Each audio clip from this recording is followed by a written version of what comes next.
Hola, bienvenidos a este espacio. Tal como le indica el título de la lámina, el tema a abordar en esta presentación son los potenciales evocados. En esta ocasión somos las responsables de impartirles los conocimientos acerca de esta técnica de evaluación diagnóstica, Jonailit Alaña, Rociela Galo, Gabriela Gómez y Fabiana López. En cuanto al contenido de esta presentación, daremos una breve reseña histórica, una definición, fisiología de estos potenciales, las técnicas de adquisición, sus componentes como polaridad, secuencia de registro, amplitud y latencia, los tipos de potenciales evocados sensitivos a tratar en esta ocasión son los potenciales evocados auditivos y visuales, la preparación del paciente, las ventajas y desventajas de esta técnica diagnóstica y un breve caso clínico. El cerebro es sin duda el sistema más complejo al que podemos enfrentarnos. También es probablemente aquel cuyo conocimiento supone el reto más importante que podamos afrontar. A partir de todas las funciones que son atribuidas al cerebro, podríamos decir que somos nuestro cerebro. Evidentemente, existen numerosos puntos de vista que nos permiten acercarnos a una mejor comprensión del cerebro. Sin embargo, ninguno de estos enfoques por sí mismo bastará para alcanzar un entendimiento completo de este. En esta presentación se introducen aspectos básicos relacionados con el lenguaje eléctrico del cerebro, tal como se percibe desde el exterior del cuero cabelludo, y dicha actividad eléctrica que se produce con amplitud de microvoltios y que se recoge mediante el uso de electrodos repartidos en la cabeza, dan lugar a los llamados electroencefalogramas. En cuanto a la reseña histórica, no podemos dejar de mencionar en sus inicios a Luigi Galvani en el año 1770, quien demostró la existencia de electricidad animal intrínseca a través de la estimulación eléctrica de la médula espinal de ranas, a lo que llamó bioelectrogénesis, y sentando así las bases de la neurofisiología moderna, pero sus observaciones no tuvieron mayor impacto a pesar de que su sobrino, posteriormente, Luigi Giovanni Aldini, los confirmara en el año 1794, al igual que Frederick von Humboldt en el año 1797 y Carlos Matteucci en el año 1830. Sin embargo, se reemprende la idea de que los seres vivos son generadores de electricidad y Émile Dubois-Reymond en 1948 elabora una descripción completa sobre el registro de potenciales del músculo sobre la piel, estableciendo las bases de la electromiografía clínica y demostrando que se produce una señal eléctrica durante el paso del impulso nervioso. Luego, Richard Caton, en el año 1875, realiza experimentos en ratas y monos observando señales débiles de actividad eléctrica, presumiblemente cerebral, y que describió como corrientes débiles. La amplitud de estas oscilaciones era de microvoltios.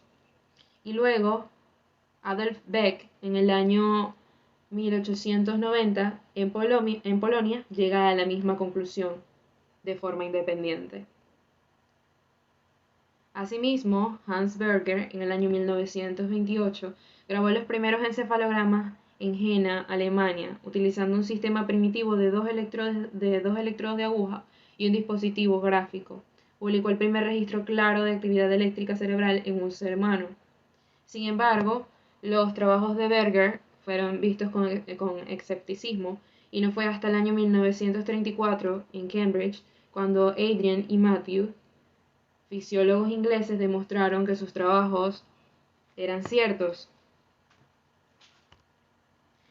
Luego, Davis Hallowell, en el año 1939, describió por primera vez las modificaciones en el electroencefalograma cuando a un sujeto se le aplicaba un estímulo de tipo auditivo. A estas respuestas se les denominó complejos K o potenciales del vértex. En la década de 1950 llegan las computadoras electrónicas, por lo que se habla de ERA, Electric Response Audiometry, con lo que se impone el término respuesta frente a la de potencial, y así comienzan a hacerse promediaciones, evidenciando el cambio inducido por un estímulo de fondo periódicamente repetido, y el primero en utilizar estas técnicas fue Dawson en el año 1951, en el año 1951, en el campo de la visión, y posteriormente Geiler, Frischkopf y Rosenblatt en el año 1958 lo emplearon para la guía auditiva. Nuevamente, en el año 1963, David Hollowell utilizó las respuestas del vértex como un método objetivo de audiometría, y Jewett y sus colaboradores en el año 1970 descubrieron una serie de 5 a 7 deflexiones durante los 10 milisegundos después del estímulo, los cuales son conocidos como potenciales evocados auditivos del tallo cerebral. Evidentemente, el paso del tiempo ha ido aportando numerosas mejoras tecnológicas y en la actualidad existen electrodos que realizan su función con enorme precisión y eficacia junto a las computadoras con detallado procesado de datos. Los potenciales evocados se definen como la respuesta neuroeléctrica cerebral específica generada por la activación sincrónica de una población neuronal determinada y provocada por sucesos sensoriales, motores o cognitivos, tanto en el entorno interno como en el externo del sujeto. Estas son respuestas de muy pequeña amplitud superpuestas y enmascaradas por la actividad encefalográfica espontánea, que es de mucha mayor amplitud, y es por esto que es necesario promediar múltiples registros con el estímulo desencadenante para que la respuesta sincronizada sobresalga de la actividad de base. Las células nerviosas presentan tres tipos de flujos eléctricos: intracelular, extracelular y transmembrana. La corriente transmembrana es el resultado de los cambios de permeabilidad de la membrana, produciendo la entrada de iones, una positividad en el interior de la célula respecto a una negatividad en el exterior. Las corrientes extracelulares tienden a traspasar otras regiones cerebrales y son las que principalmente contribuyen a las diferencias de potencial en el electroencefalograma. En el caso de los potenciales evocados, es precisamente un suceso desencadenante, ya sea sensorial, motor o cognitivo, el responsable de provocar la activación sincrónica de los grupos neuronales que contribuyen al potencial evocado registrado. Las vías motoras descendentes desde la corteza cerebral y el tronco del encéfalo están divididas en la vía piramidal y la vía extrapiramidal. Las vías piramidales pasan a través del bulbo y establecen sinapsis en motoneuronas inferiores en la médula espinal. Se sabe gracias a numerosos estudios fisiológicos basados en técnicas de neuroimagen que tanto el procesado como la percepción sensorial de los estímulos externos se producen simultáneamente en varias regiones del córtex. Los potenciales evocados por estímulos sensoriales son generados por actividad sincronizada de las células piramidales que se encuentran orientadas perpendicularmente al cráneo en dichas áreas del córtex. A su vez resulta razonable también por motivos fisiológicos relacionados con la denominada conducción de volumen, asumir que estos potenciales evocados reflejan la activación de potenciales eléctricos espacialmente localizados y que se activan brevemente y de forma sincronizada en distintas áreas estimuladas por la llegada de entradas sensoriales.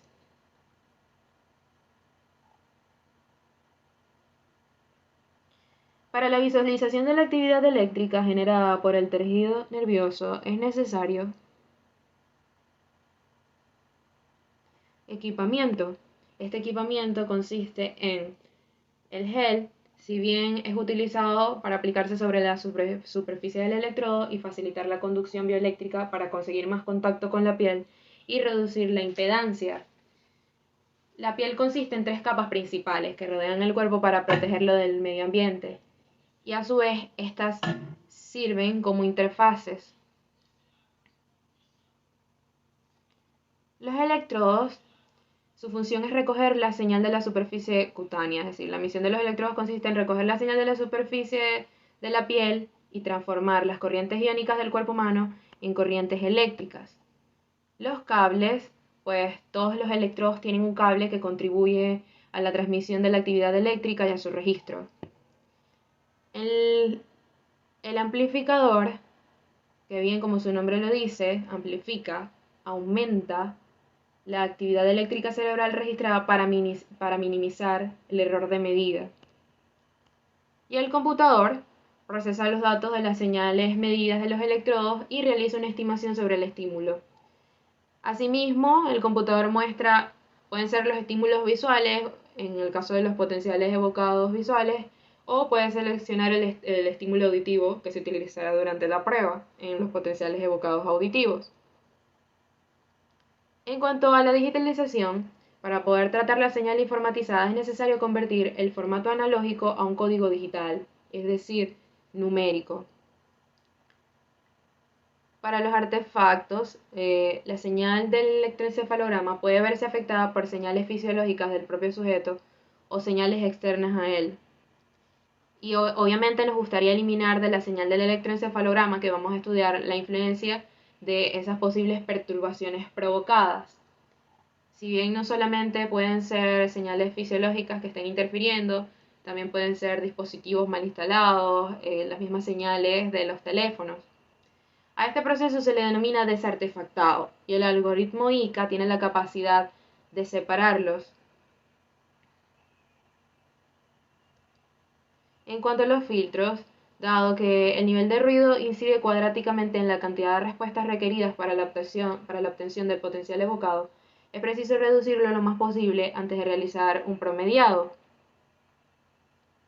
Para los electroencefalogramas y los potenciales evocados se utilizan tres tipos de filtros. Los filtros pasa altos, que permiten pasar todas las componentes de frecuencias superiores a una frecuencia inferior de corte, bloqueando el paso a las componentes de frecuencias menores que esta. Los filtros pasa bajos, que dejan pasar las bajas frecuencias hasta una frecuencia superior de corte, bloqueando las frecuencias que exceden dicho límite. Y los filtros notch o muesca, que eliminan una frecuencia específica, dejando el resto del espectro prácticamente inalterado. El promediado consiste, como bien lo dice, promediar segmentos de la señal del electroencefalograma que se obtienen mediante la repetición de un suceso de sincronación. Consiste en el cálculo de los promedios de los valores obtenidos en intervalos sucesivos de actividad eléctrica en origen nervioso.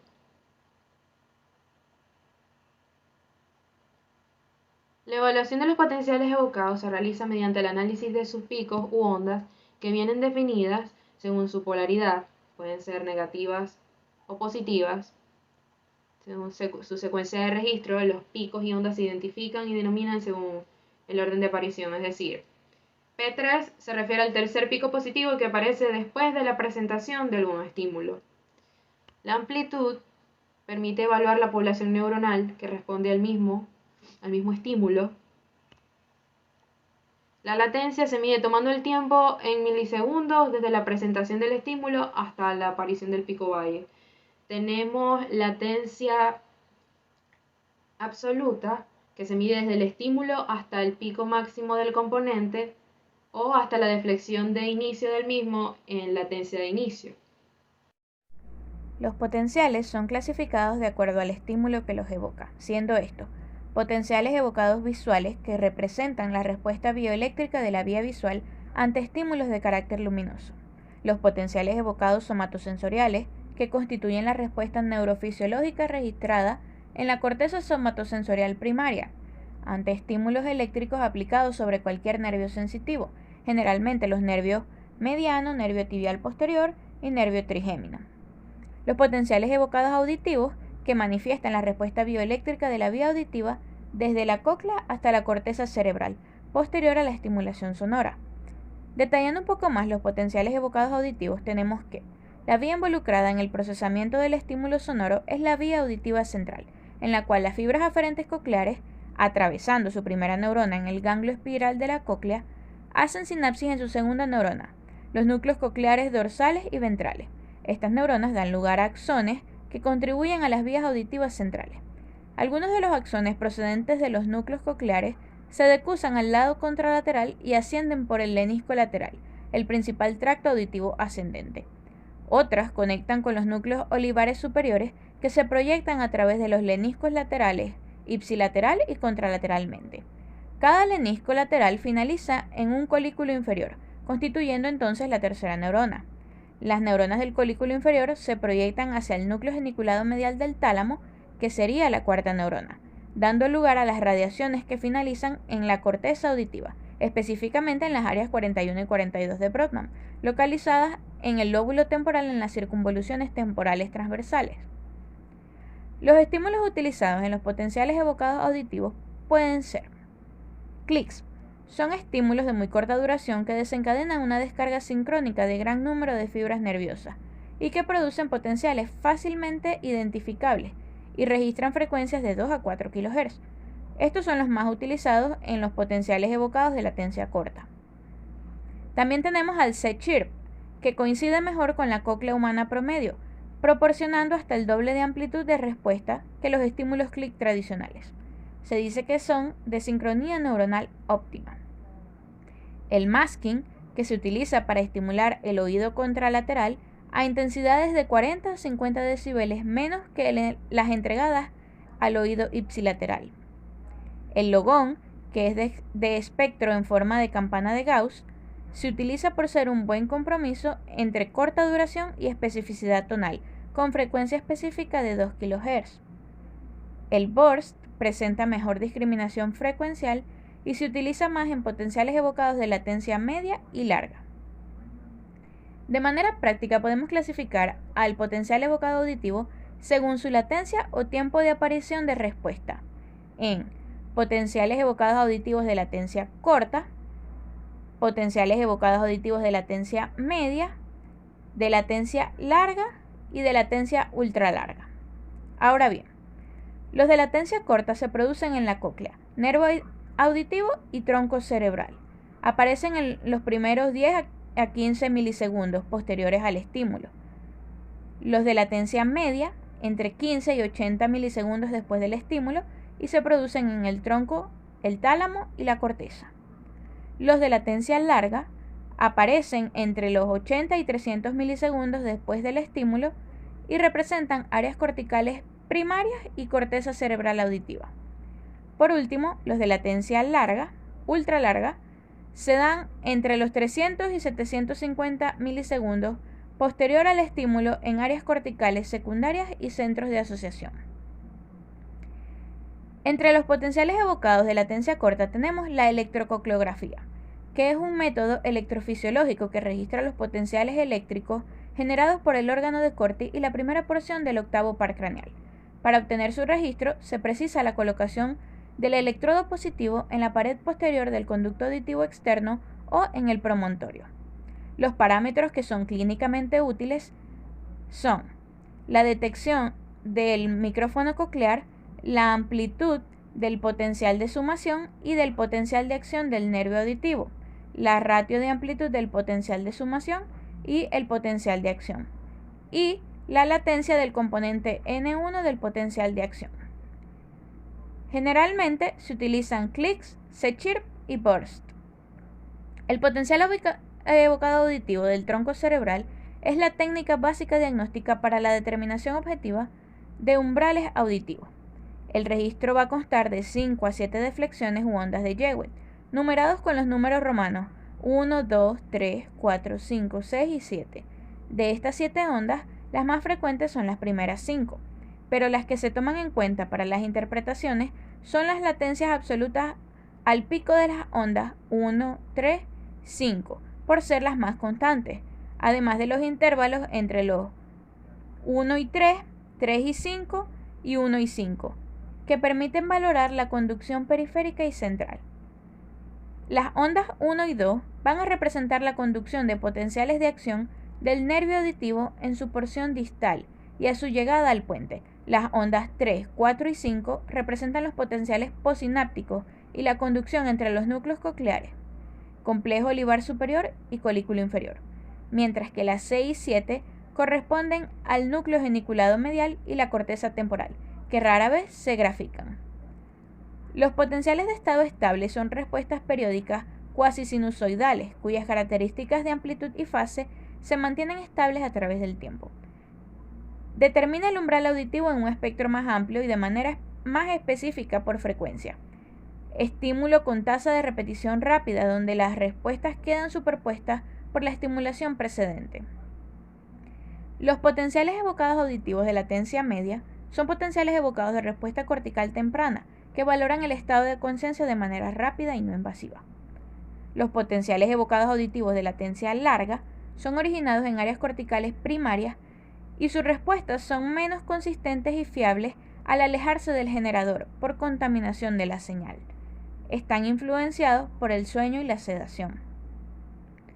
Por último, el potencial evocado auditivo de latencia ultra larga está constituido por la deflexión P300 y el contingente de variación negativa, siendo considerados actividad intrínseca del sistema nervioso y, por tanto, un fenómeno psicológico.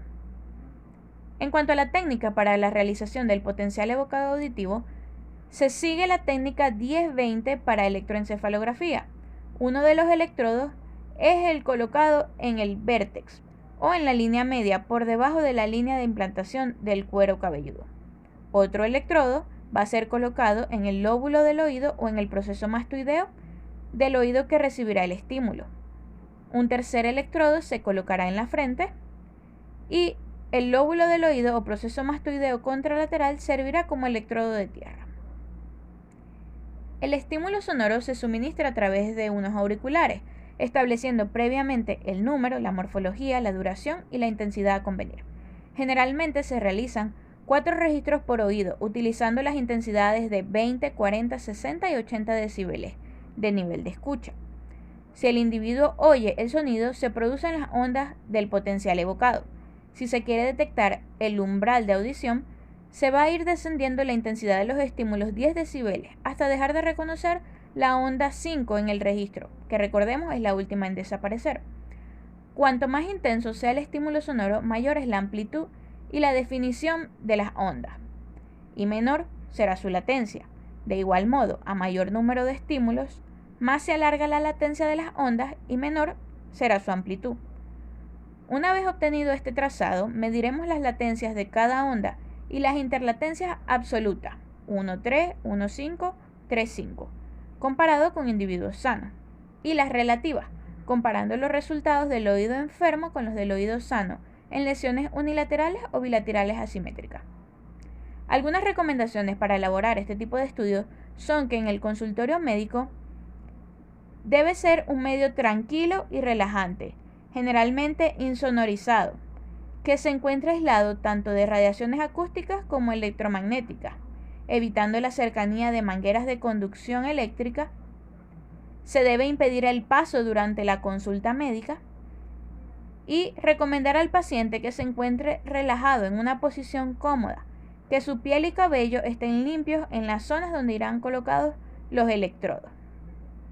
Por último, las indicaciones de este estudio son sordera e hipoacusia, enfermedades desmielinizantes, lesión del tronco cerebral, monitoreo quirúrgico, coma, muerte cerebral, trastornos del lenguaje en niños, lesiones del ángulo pontocerebeloso, monitoreo de tumores del nervio, anomalías congénitas, enfermedades neurodegenerativas, equipamiento audioprotésico y despistaje universal. Potencial evocado visual. Los potenciales evocados visuales no son más que respuestas neuroeléctricas con las que podemos evaluar la integridad de la vía visual, desde los receptores visuales, conos y bastones, hasta la corteza visual primaria. Esto se va a realizar midiendo las latencias absolutas y relativas, además de la amplitud de las ondas, las cuales van a ser generadas a nivel cortical, bien sea por destellos o por patrones de imágenes contrastantes. Estas respuestas eléctricas van a ser registradas por medio de electrodos, los cuales deben ser colocados en la región occipital media, tanto del lado derecho como del lado izquierdo. Esto en busca de respuesta a diferentes tipos de estímulos visuales. En cuanto a la fisiología, la vía involucrada en el procesamiento de estímulos visuales es la vía visual, en donde las fibras de las neuronas ganglionares de la retina van a formar el nervio óptico. Estas fibras se van a dirigir hacia el quiasma óptico divididas en dos partes, una parte nasal y una parte temporal. En el quiasma, estas fibras se van a entrecruzar para así dirigirse a través de las cintillas ópticas al núcleo geniculado lateral. Una vez haciendo relevo en dicha región talámica, pueden salir fibras que son conocidas como radiación óptica, las cuales van a ir dirigidas hacia el área visual primaria o área 17 de Brodmann, secundaria y terciaria, área 18 y 19 de Brodmann, en donde también estas vías van a tener fibras colaterales hacia el colículo superior. Los fotorreceptores en la retina van a responder a los estímulos luminosos los cuales van a desencadenar la respuesta de las neuronas, las cuales constituyen el nervio óptico, y que además se proyectan hacia el núcleo geniculado lateral, continuando así finalmente hasta la corteza visual. La mayor concentración de conos y sensibilidad a cambio de contrastes la vamos a encontrar en la fóvea, y esta va a disminuir hacia la periferia. Es por ello que la estimulación con patrón reversible en tableros de ajedrez nos va a permitir concentrarnos mejor en la visión foveal, mientras que los estímulos luminiscentes nos van a permitir explorar una gran extensión en la retina. En cuanto a los tipos de estímulos, tenemos el estímulo estructurado o pattern, el cual vamos a estar conversando más adelante, y los estímulos luminosos con flash, los cuales suelen ser por destellos de corta duración, con una luz blanca o en su defecto filtros de color. Pueden ser de color rojo, azul o naranja. Este tipo de estímulos se utiliza generalmente en aquellos pacientes que no cooperan para fijar la vista y en estudios de monitoreo. Estos van a producir respuestas evocadas con gran variabilidad, por lo que únicamente nos sirven para determinar si ese estímulo luminoso está llegando a la corteza cerebral. Además, también nos sirve para comparar la respuesta en ambos ojos. Es importante mencionar que las características del potencial van a ser distintas dependiendo de los factores externos y los factores internos. Llamamos factores externos a la intensidad, el tamaño del campo, la frecuencia de la estimulación, el color, entre otros. Estos factores externos producen efectos diferentes sobre la forma en la que vamos a obtener el potencial. De igual modo, los factores internos, como el estado psicológico del paciente, la atención que éste nos presta, su edad, también van a contribuir a la forma final del potencial. En cuanto a los componentes, tenemos 3 sitios generadores. Tenemos en la corteza visual primaria, vamos a encontrar el sitio N75 y P100, mientras que en el área de asociación de la corteza, el sitio N145.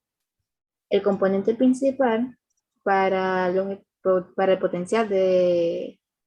potencial evocado visual es la onda positiva, que vamos a visualizar entre 2 ondas negativas. Esta onda positiva va a tener un pico de aproximadamente 100 milisegundos y es la onda denominada P100 o P1. El componente P100 es sensible al desenfoque y es por ello que puede medirse tras la estimulación con diferentes tamaños para así estimar el error de refracción. En cuanto a la técnica para poder realizar la evaluación del potencial evocado por damero, debemos de ubicar al paciente frente a una pantalla. En esta pantalla debe aparecer un tablero de ajedrez con cuadrados blancos y negros con un punto guía en el centro del tablero. Debemos cubrir con un parche negro el ojo que no va a ser examinado y previo a ello debemos realizar un examen de agudeza visual. Si el paciente utiliza lentes de corrección, es importante realizar el examen con los lentes colocados. La respuesta evocada se va a registrar mediante la colocación de electrodos en el área occipital. Para ello debemos emplear el montaje de Halliday con un mínimo de 5 electrodos, los cuales vamos a colocar de la siguiente forma.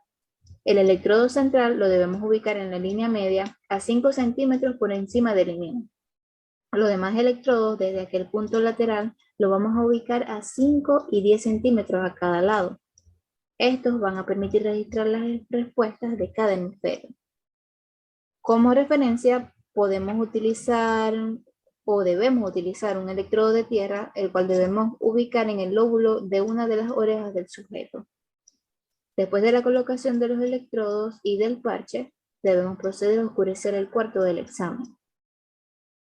La técnica para la obtención del potencial evocado va a consistir en que debemos aplicar un estímulo visual de patrón de cuadros reversibles, como un tablero de ajedrez, en donde el cuadro blanco se va a volver negro y el negro se va a volver blanco, esto a una frecuencia de 2 en un segundo.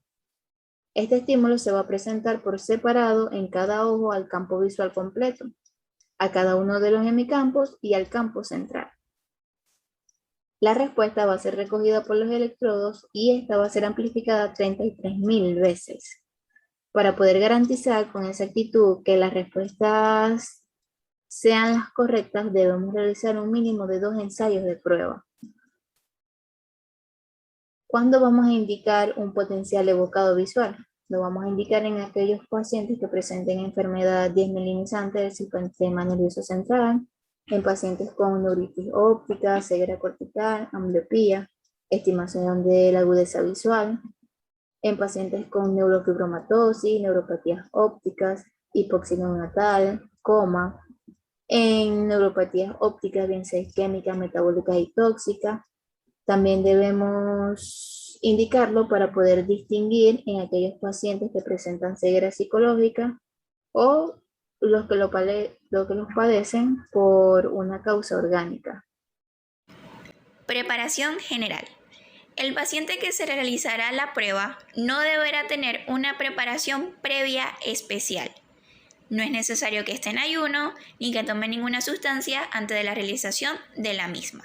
Sin embargo, es importante considerar los siguientes puntos. El primero, el paciente podrá lavarse el cabello, pero debe evitar colocarse cremas, lociones o lacas, ya que dichas sustancias podrían interferir con la señal e invalidar completamente la prueba. Segundo, el paciente deberá informar al médico sobre los medicamentos que está consumiendo, ya que éste podría indicarle que deje de tomarlos días antes de la prueba. Y por último, el paciente deberá abstenerse de tomar bebidas con cafeína y alcohol, ya que lo podrían inquietar. Ventajas y desventajas de los potenciales evocados. Ventajas. Diagnóstico clínico de patologías del sistema nervioso, como procesos tumorales, degenerativos, desmielinizantes, isquémicos, entre otros. Alertar al cirujano sobre posibles complicaciones. Y por último, los cirujanos estarán más confiados acerca de sus procedimientos. Desventajas. Se tratan de técnicas seguras para el paciente, por lo que no es necesario establecer precauciones especiales, aunque existe la posibilidad de presentar problemas con los electrodos, específicamente alergias a los sitios o localización de los mismos. Es una contraindicación relativa en pacientes epilépticos, por riesgo a desencadenar una crisis debido a los estímulos que se utilizan durante la prueba. Puede causar molestias. Los pacientes pueden tornarse cansados ya que las pruebas son bastante largas. Los potenciales evocados han adquirido una gran importancia como método diagnóstico clínico, ya que nos otorgan datos muy confiables acerca del estado anatómico y funcional del sistema nervioso, a través de exploraciones neurofisiológicas que se basan en la utilización de estímulos normalizados.